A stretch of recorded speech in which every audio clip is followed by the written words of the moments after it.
ಜೈ ಶ್ರೀರಾಮ್. ಶ್ವೇತಶ್ರೀ ಅಡುಗೆ ಮನೆಗೆ ಸುಸ್ವಾಗತ.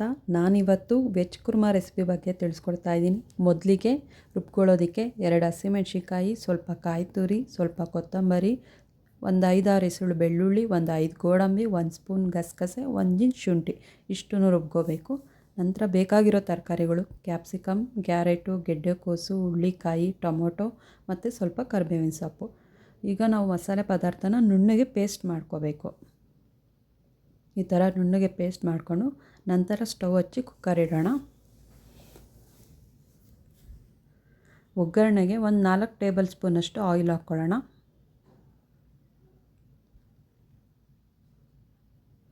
ನಂತರ ಇದಕ್ಕೆ ಅರ್ಧ ಟೇಬಲ್ ಸ್ಪೂನ್ ಜೀರಿಗೆ,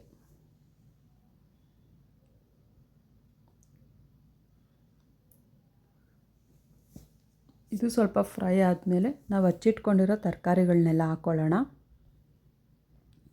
ಇದಕ್ಕೆ ಆನಿಯನ್ ಕೂಡ ಹಾಕ್ಕೋಬೋದು. ಒಂದು ಈರುಳ್ಳಿ ಸಣ್ಣಗೆ ಹಚ್ಚಿ, ನಾನಿಲ್ಲಿ ಆನಿಯನ್ ಬಳಸ್ತಾ ಇಲ್ಲ, ನೀವು ಬೇಕಿದ್ದರೆ ಒಂದು ಆನಿಯನ್ನ ಹಾಕ್ಕೋಬೋದು. ಎಲ್ಲ ತರಕಾರಿಗಳನ್ನ ಹಾಕಿ ಚೆನ್ನಾಗಿ ಫ್ರೈ ಮಾಡ್ಕೊಳ್ಳೋಣ.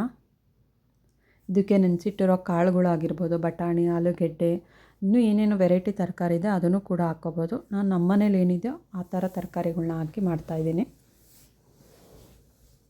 ಇದನ್ನು ಚೆನ್ನಾಗಿ ಫ್ರೈ ಮಾಡಿಕೊಂಡು ಇದಕ್ಕೆ ಸ್ವಲ್ಪ ಅರಿಶಿನ ಪುಡಿ ಹಾಕ್ಕೊಳ್ಳೋಣ. ನಂತರ ಸ್ವಲ್ಪ ಉಪ್ಪು, ತರಕಾರಿ ಎಲ್ಲ ಚೆನ್ನಾಗಿ ಬೇಯೋದಕ್ಕೆ. ಇದನ್ನು ಒಂದು 2 ನಿಮಿಷ ಫ್ರೈ ಮಾಡ್ಕೊಳ್ಳೋಣ. ನಂತರ ಇದಕ್ಕೆ ಹಚ್ಚಿಟ್ಟಿರೋ ಒಂದು ಟೊಮೊಟೊನ ಹಾಕ್ಕೊಳ್ಳೋಣ. ಚೆನ್ನಾಗಿ ಫ್ರೈ ಮಾಡಿ, ಇದು ಕೂಡ ಟೊಮೊಟೊ ಸಾಫ್ಟ್ ಆಗೋವರೆಗೂ ಒಂದು 2 ನಿಮಿಷ ಬಾಡಿಸ್ಕೋಬೇಕು.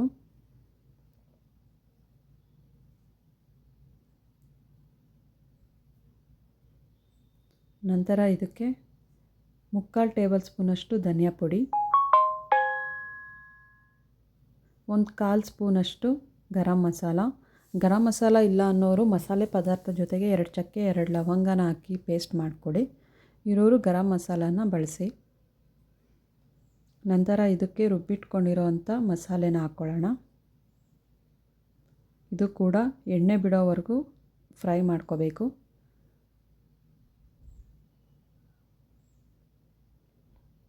ನಾನು ಹಸಿಮೆಣ್ಸಿಕಾಯಿ 2 ಬಳಸೋದ್ರಿಂದ ಇದಕ್ಕೆ ಸ್ವಲ್ಪ ಖಾರದ ಪುಡಿ ಹಾಕ್ಕೋತಾ ಇದ್ದೀನಿ. ನೀವು ಹಸಿಮೆಣ್ಸಿಕಾಯಿ ಬಳಸೋದಾದ್ರೆ ಒಂದು 4 ಹಸಿಮೆಣ್ಸಿಕಾಯಿ ಹಾಕ್ಕೊಂಡ್ರೆ ಓಕೆ. ಖಾರದ ಪುಡಿ ಬಳಸೋರು ಒಂದು ಅರ್ಧ ಸ್ಪೂನಷ್ಟು ಖಾರದ ಪುಡಿ ಹಾಕ್ಕೋಬೇಕು. ನಂತರ ಇದಕ್ಕೆ ಸ್ವಲ್ಪ ನೀರು ಹಾಕ್ಕೊಳ್ಳೋಣ.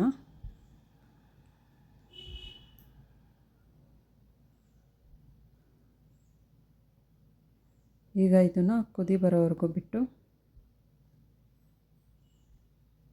ಈಗ ಕುದಿ ಬರ್ತಿದೆ. ಈಗ ಮುಚ್ಚಳ ಮುಚ್ಚಿ 2 ವಿಸಲ್ ಕೂಗಿಸ್ಕೋಬೇಕು.